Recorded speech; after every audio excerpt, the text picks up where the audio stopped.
اس لیے اگر اس مقام پہ جانا ہے تو پھر اس کا علاج یہی ہے کہ گناہ نہ ہو، غیر محرم پہ نظر نہ ڈالیں۔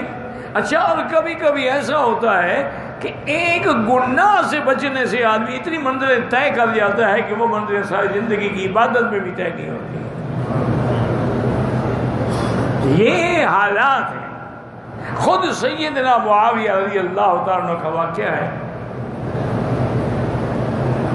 کہ آپ سو رہے تھے اور آپ کو نیند کا اتنا غلبہ ہوا، شدید غلبہ ہوا کہ آپ تہجد کے لیے نہیں اٹھ سکے۔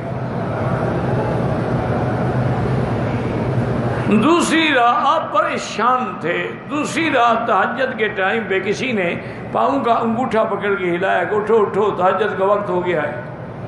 آپ نے فوراً پکڑ لیا۔ میں بتاؤ کون ہو؟ انہوں نے کہا میں شیطان ہوں۔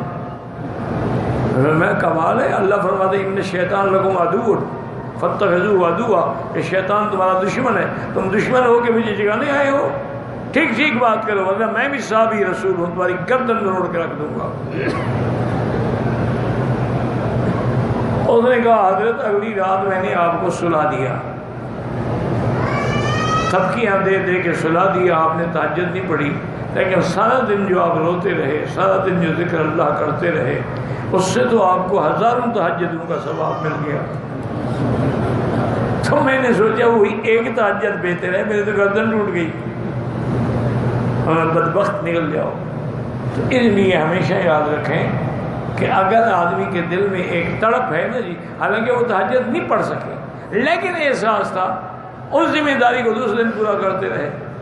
اب ایام عورت ہے، ایام حیض میں ہے، قرآن تو نہیں پڑھ سکتی لیکن اللہ کا ذکر تو کر سکتی ہے نا، سبحان اللہ سبحان اللہ الحمدللہ الحمدللہ لا الہ الا اللہ لا الہ الا اللہ اکبر اللہ اکبر۔ اور اسی طرح کوشش کریں کہ اگر باوضو ہو کے کھانا پکائیں اور بسم اللہ الرحمن الرحیم پڑھ کے کھانا پکائیں، اس سے انشاءاللہ گھر کے بچوں پر بھی اثر ہوگا اور تم پر بھی اثر ہوگا۔ میرے اپنے ایک دوست ہیں، وہ لندن میں ہوتے ہیں، اسکاٹ لینڈ میں۔ اس نے مجھے خود واقعہ سنایا۔ اس نے کہا کہ میں یہاں آیا اسکاٹ لینڈ میں بس پیسے کمانے کے لیے آیا تھا، سیدھی سی بات ہے، اور یہاں میں ایک گوری کے چکر میں پھنس گیا اور میں نے اس سے شادی کر لی۔ یہاں تو لوگ لڑکیاں ڈھونڈتے ہیں نا، وہ لڑکیاں خود لڑکوں کو ڈھونڈتی ہیں، وہاں الٹا کام چلتا ہے۔ کہتے میں پھنس گیا، میں نے شادی کر لی، نکاح کر لیا، لیکن اللہ نے ایسا کرم کیا کہ وہ مسلمان ہو گئے۔ جب اس نے میرا رویہ دیکھا نا، میرا اخلاق دیکھا کہ نفرت نہیں، کسی کو گالی نہیں، وقت میں نماز پڑھتا ہے، اسلامک سینٹر جاتا ہے، اس نے مجھے کیا ہے اسلام، تو میں نے کتابیں لا کے دی، پڑھتی رہی، آخر وہ مسلمان ہو گئی۔ ہمارا وہاں ایک ریسٹورنٹ ہے، وہ امی بیوی دونوں چلاتے ہیں، اس لائن میں اور بھی ہے۔ وہ کہتا ہے کہ میری والدہ نے مجھے ٹیلی فون کیا کہ مدت ہو گئی ہے بیٹا تم نہیں آئے ہو۔ میں نے کہا اماں میں تو شرم سے نہیں آتا، میں کیا منہ دکھاؤں، آپ نے پتہ نہیں دل میں میرے لیے کیا خواب سوچے ہوں گی، میں نے تو یہاں آگے شادی کر لی، اب میں اس کو دھوکہ دینا نہیں چاہتا۔ انہوں نے کہا بیٹا ہم نے معاف کیا، اس کو بھی لے آؤ۔ وہ کہتے ہیں میں ان کو لے کے آیا، میری ماں نے میری بیوی کا بڑا استقبال کیا، بڑا پیار کیا، محبت کی۔ وہ تو میری بیوی میری ماں کی پاگل ہو گئی، دیوانی ہو گئی کہ یار میں سمجھا مجھے گالیاں دیں گے، مجھے ماریں گے۔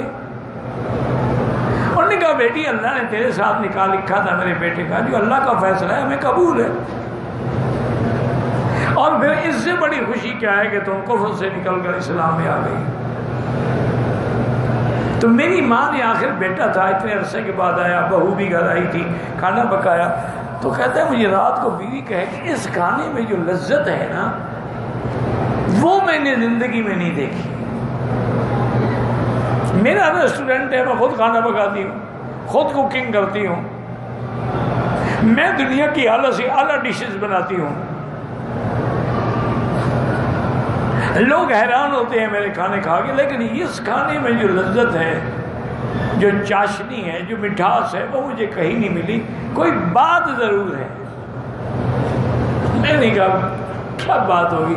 میری ماں بیچاری جو ان پڑھ ہے، دیہاتی عورت ہے، بس نماز پڑھتی ہے، روزہ رکھتی ہے، اور تو اس کو کوئی پتہ ہی نہیں ہے، وہ تو قرآن شریف پڑھی ہوئی بھی نہیں ہے۔ تو کہتے ہیں کہ میری بیوی نے ایک دن ان کو مجبور کیا کہ امی جان آپ بتائیں۔ انہوں نے کہا بیٹا بس میری ایک عادت ہے، میں کوئی کام بھی نہیں کرتی جب تک بسم اللہ الرحمن الرحیم بسم اللہ الرحمن الرحیم، آٹا گوندتی ہوں تو بسم اللہ الرحمن الرحیم، کھانا پکاتی ہوں تو بسم اللہ الرحمن الرحیم، کھانا نکالتی ہوں تو بسم اللہ الرحمن الرحیم، بس میرا بھی یہی ایک وظیفہ ہے۔ انہوں نے کہا اماں مجھے سمجھ آ گیا، اسی بسم اللہ میں یہ برکت ہے جو ہمارے کھانوں میں نہیں ہے۔ وہ کہتے ہیں جی ہم واپس آ گئے، میری بیوی نے بھی اب بسم اللہ پڑھ کے جناب سارے گئے کچن میں، سارے کوکس اور ہیلپرز اور جتنے تھے سب کو بسم اللہ کے بجائے کسی چیز کو ہاتھ نہیں لگانا ہے، سب بسم اللہ پڑھو، سب کو بسم اللہ پڑھایا۔ وہ کہتے ہیں وکی صاحب اب جو ہمارا ہوٹل چلا ہے نا، سارے ہوٹل فیل ہو گئے، لائنیں لگی ہوئی ہیں، 2 گھنٹے تک انہیں ٹیبل نہیں ملتا۔ اللہ نے ہمارے کھانے میں وہ لذت رکھ دی ہے کہ وہ اللہ کا نام شامل ہو گیا۔ تو اس لیے اگر ان چیزوں کا خیال کریں گے میری بیٹی تو انشاءاللہ چند دنوں میں آپ دیکھیں گے کہ گھر کا ماحول بدل گیا، حالات بدل گئے۔